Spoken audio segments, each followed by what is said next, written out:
Hey, this is Jason Bellamy at Builder Buddy. I'm going to go over a mold evaluation report. So this was not during a real estate transaction. The client contacted us. They already owned their home for a year or more. She was concerned about this rear right addition. She said some strange smells were coming from here. She didn't know what was causing them. And so I came and did an evaluation. And you can see that this is a bump out addition, that the roof is attached to the main home. There is an attic here at the original home, but there isn't an attic here. This is vaulted. This has an EPDM roof, which we'll see later, and it has its own crawl space. So I was going to look at this transition area here, the crawl space, the deck attachment, and anything else that I thought might affect the air quality in that area. Really, with a mold evaluation, pretty much every category that's in a home inspection report. So in this case, I think typically there are about 10. So there are still 8 categories that applied for a mold evaluation. I have to check the exterior and the grading. I have to check the roof system and the gutters, because that can cause water issues. Structural components are there wood destroying insects, wood destroying fungus, plumbing leaks, water, insulation, ventilation, moisture, water, heating and cooling, condensation, water, interiors, potential for mold where things are manifesting as far as all this other stuff goes.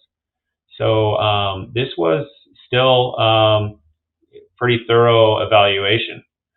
We did see a number of things that were affecting air quality in this rear right addition. I didn't find a smoking gun per se, or one thing that was clearly causing that smell. It can be tricky. Usually, I'm pretty confident that I find it has to do with the crawl space or basement environment. Typically, air quality issues start from the ground up, not from the roof down like a lot of people believe. And sometimes it's pet related. She bought this house like a year before. There's still some strange smells in the house. It can be a number of things. But I did find a number of things that I felt like could affect the air quality in this home. This was an older home. So first comment, there are a lot of trees around the home, so you want to consult an arborist, and that will help. Keeping the trees trimmed back will help maintain the gutter system. At the rear right, we did see that the grade was sloped toward the rear right. This is that addition, so that rear right corner there. So potentially water could be getting into that crawl space. I did not see flashing where that deck attaches to the rear right addition. And I also found evidence of water penetration from the crawl space. So that is definitely a factor here. And this is a red item. So that could be affecting the air quality issue. I didn't see like advanced decay or rot, but it was definitely a water source. Here is that EPDM roof. So I did not have access to the attic area.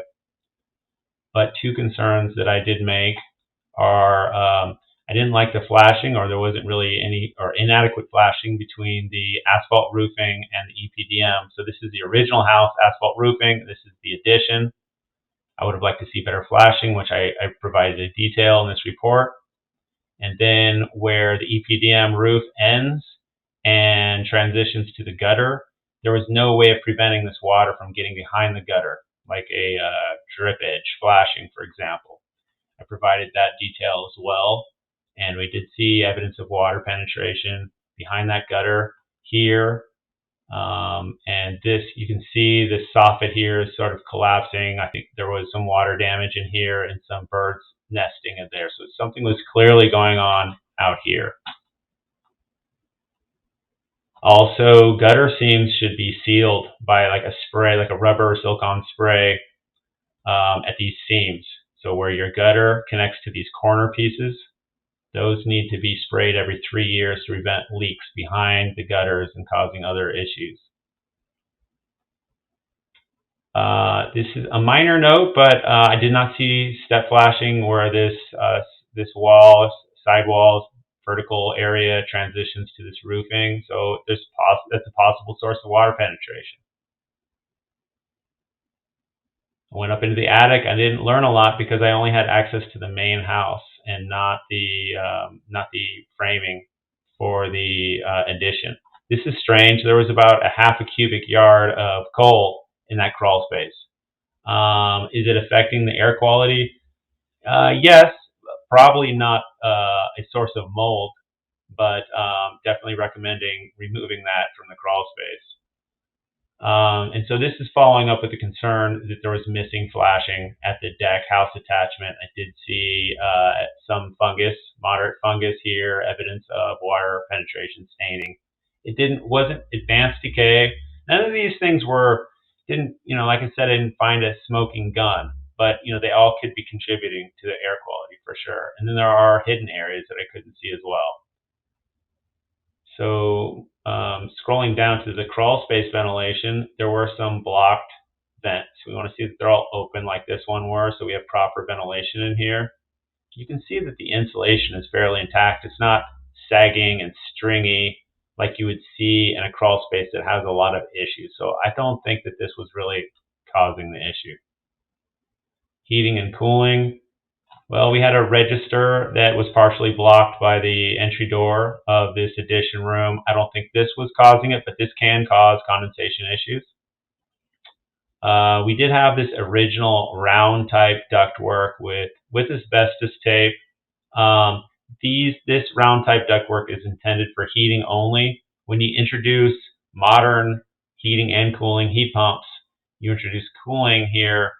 The cold air meeting the hot air of the crawl space will create condensation, and that condensation can happen in the floors and walls as well. Probably not the source of the smell, but it is a factor. So we have single pane windows. It's easy to see condensation at the single pane windows when there's a temperature differential between the outside and the inside. It's a factor. Water stains at the ceiling. So we couldn't get into the attic. And this was not wet at the time of inspection, but an occasional, sometimes depending on which way the wind is blowing, if you have a northeaster, for example, maybe that's when you have a good leak happening. That could be the source right here of a smell, or at least one of them.